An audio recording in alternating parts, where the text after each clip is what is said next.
Bangladesh versus West Indies প্রথম test ম্যাচের দ্বিতীয় দিনে 250 রান করার পর আবারও ব্যাটিংয়ে আসে ওয়েস্ট ইন্ডিজ, যেখানে জোসুয়া ডি সিলভা 23 বলে 14 রান করে হাসান মাহমুদের বলে এলবিডব্লিউর ফাঁদে পড়ে প্যাভিলিয়নে ফিরে যায়। এরপরে আলজারি জোসেফ 3 বলে 4 রান করে হাসান মাহমুদের বলে জাকির হাসানকে ক্যাচ দিয়ে প্যাভিলিয়নে ফিরে যায়। জাস্টিন এবং কিমার অসাধারণ একটি পার্টনারশিপ গড়ে তোলে, যেখানে কিমার 144 বলে 47 রান করে হাসান মাহমুদের বলে বোল্ড হয়। জায়ডেন 25 বলে 18 রান করে এবং মেহেদী হাসান মিরাজের বলে হাসান মাহমুদকে ক্যাচ দিয়ে প্যাভিলিয়নে ফিরে যায়।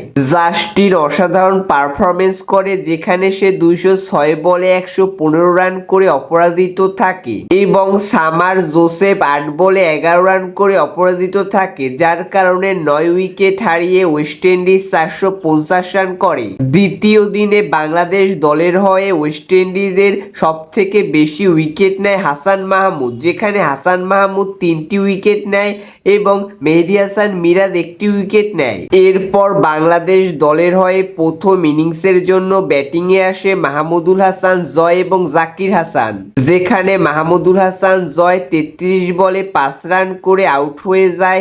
জাকির হাসান 34 বলে 15 রান করে আউট হয়ে যায়। মমিনুল হক এবং শাহাদাত হোসেন দীপু দুইজনেই অপরাজিত রয়েছে, যেখানে মমিনুল হক 23 বলে 7 রান করে অপরাজিত এবং শাহাদাত হোসেন দীপু 31 বলে 10 রান করে অপরাজিত, যার কারণে বাংলাদেশ দল 2 উইকেট হারিয়ে 40 রান করেছে। এখনো ওয়েস্ট ইন্ডিজের সমান রান করতে হলে বাংলাদেশ দলের 410 রান প্রয়োজন। তো আমরা আশা করব যে তৃতীয় দিনে বাংলাদেশ দল আরো ভালো পারফরমেন্স করবে এবং ওয়েস্ট ইন্ডিজের থেকে এগিয়ে যাবে।